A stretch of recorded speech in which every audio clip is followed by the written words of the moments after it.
Vieną niūrų, vėjuotą džekuzių vakarą nusprendė Šilanskas su Bingeliu į pirtį merginas pasikviesti.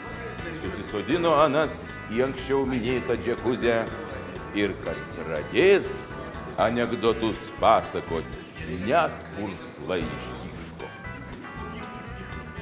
Pirmą kartą istorijoje Bingelis ir Šilanskas Raimondai su tavimi kalbėsis apie tavo ir tavo artimųjų nuodėmes.